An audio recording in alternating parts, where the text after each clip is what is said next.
Bonsoir mesdames, messieurs, Mathieu Paquette qui vous souhaite la bienvenue à ce 12e épisode de la série Rangers TV.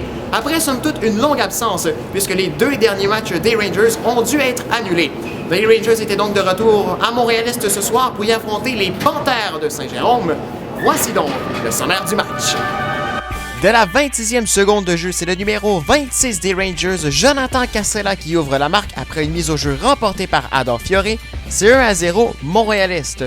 Les Rangers doublent leur avance quelques minutes plus tard. Jason Frias-Perron marque sur une passe de Victor Gaudreau. C'est maintenant 2-0. À mi-chemin en première période, Landon Samuel Kolnick décoche un puissant tir frappé sur réception et il réduit l'écart, c'est maintenant 2-1 après 20 minutes de jeu. Saint-Jérôme contrôle le début de la deuxième période. Tristan Gourdeau doit s'y prendre à 2 reprises pour battre Thomas Lalonde, mais c'est maintenant l'égalité, c'est 2-2. Mais malgré la domination des Panthères, les Rangers profitent d'un avantage numérique. Victor Gaudreau saisit le retour de Jason Frias-Perron et porte la marque à 3-2 Montréal-Est après 2 périodes complètes de jeu. En troisième période, Justin Hébert donne une priorité de 2 buts à son équipe à l'aide d'un tir faible qui se faufile entre les jambières du gardien de but Guillaume Maguire. C'est maintenant 4-2 pour les Rangers. Mais seulement 10 secondes plus tard, Charles-Éric Léonard marque son 10e but de la saison. Il réduit l'écart à 4-3. Et avec 2 minutes à faire, Vincent Tremblay-Lapalme décoche tout un tir dans la partie supérieure. Il crée l'égalité et envoie tout le monde en prolongation. Mais aucun but ne sera marqué en prolongation.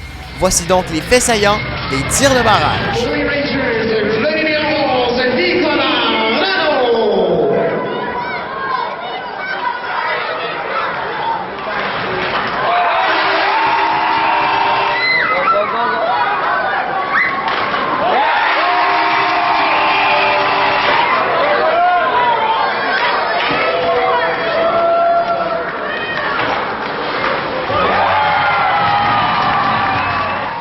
Donc, grâce au but de Justin Boulet et de Nicolas Rano et aux 2 arrêts de Thomas Lalonde, les Rangers remportent ce match en tir de barrage par la marque de 5-4.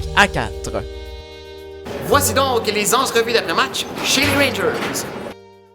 En compagnie de l'entraîneur-chef Gianni Cantini. Gianni, ce soir, très gros match alors que vos 2 rivaux principaux au classement ont perdu. Vous allez chercher une grosse victoire ce soir à Montréal-Est. Comment on sent après ce match? Il a été quand même émotif, là, si je peux me permettre. Absolument. Tout un match de hockey ce soir. Faut donner crédit à nos joueurs ce soir qui ont cru dans le plan, dans le système. Ils ont suivi la façon qu'on voulait jouer. Puis le crédit leur revient à 100%. Puis effectivement, c'est un gros 2 points ce soir, surtout avec le fait que les 2 équipes qu'on court après, si on veut, on peut pas gagner ce soir. Fait que absolument 2 très gros points pour nous ce soir.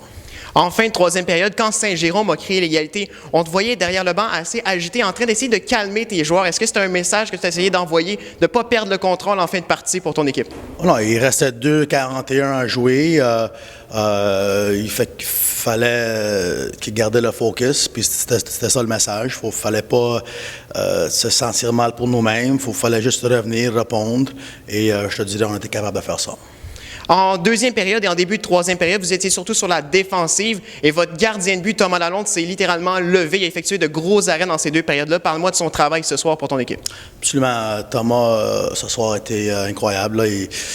Il a fait des gros arrêts pour nous et ça va nous prendre ça aussi. Les Rangers, c'est une affaire d'équipe.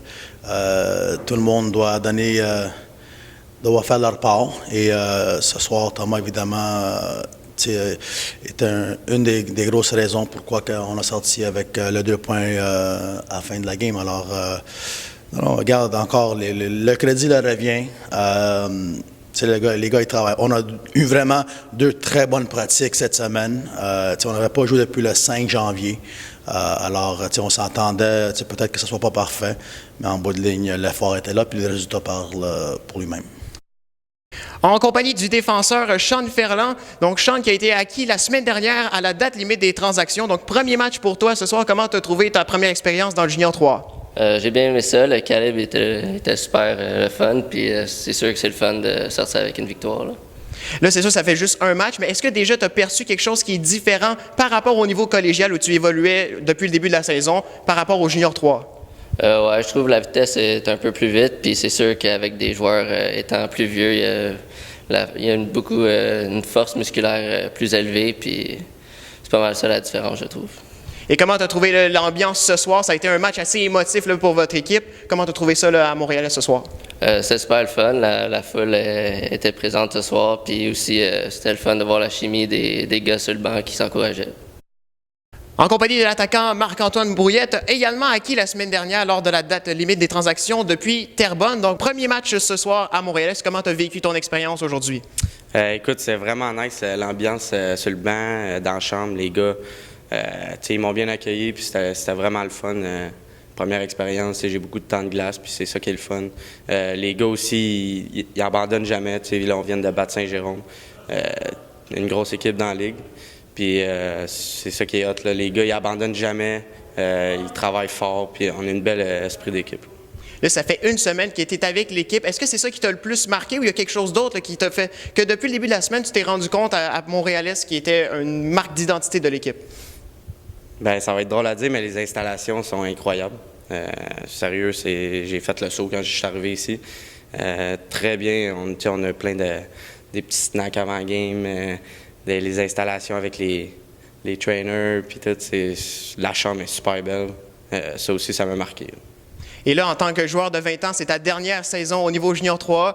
Donc, il te reste quelques mois seulement pour faire ta marque finalement avec les Rangers. C'est quoi ton but, ton principal but que tu veux atteindre d'ici la fin de la saison? C'est sûr, je veux faire les séries. Je veux gagner, mais pour vrai, j'aimerais ça aller jouer en Europe. Je vais tout faire pour aider les Rangers pour gagner. D'après moi, on va faire les séries et on pourrait faire un bon bout de chemin. En compagnie du gardien de but des Rangers, Thomas Lalonde. Alors Thomas, tu commences à être un habitué de mon émission, mais que veux-tu? Tu sors encore une grosse performance ce soir. Comment tu as vécu ta partie aujourd'hui? Oui, j'ai eu du plaisir aujourd'hui, mais encore une fois, on a gagné à cause de l'équipe. Je pense que j'ai bien joué, mais tous mes défenseurs, tous les attaquants ont très bien joué aujourd'hui. Ouais, c'est toujours le fun faire des tirs de barrage pour les gardiens de but. Je sais que les attaquants aiment ça scorer, mais on pratiquait ça souvent dans les pratiques. Mais on a eu 2 beaux buts par Justin et Nicolas. Donc, félicitations à ces gars-là.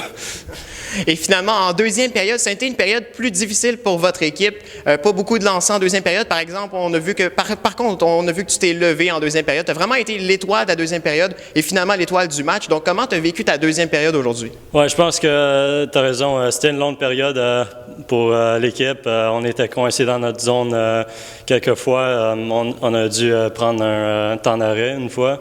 Mais c'était juste un moment où on devait reprendre le focus puis continuer à batailler. Et, à un moment donné, on a scoré un but en deuxième, donc ça nous a aidés. C'est donc après un match assez émotif vendredi soir que les Rangers se rendront sur la route dimanche après-midi, alors qu'ils se rendront du côté de Montmagny pour y affronter l'Everest de la Côte-du-Sud à l'Arena Montmagny. C'est un match qui débutera à 14h. Et les Rangers seront de retour la fin de semaine prochaine à Montréal-Est pour 2 matchs au centre récréatif Édouard-Rivet. Le premier aura lieu vendredi soir prochain, le 24 janvier à 19h30, alors que les visiteurs seront les Prédateurs de Saint-Gabriel-de-Brandon. Et puis dimanche prochain, le 26 janvier, les Rangers accueilleront les Shamrocks du West Island, ici même à Montréal-Est. Alors voilà, mesdames et messieurs, c'était le 12e épisode de la série Rangers TV. Mathieu Paquette, qui vous nom des Rangers de Montréal-Est, vous souhaite à tous une bonne fin de journée et à la prochaine.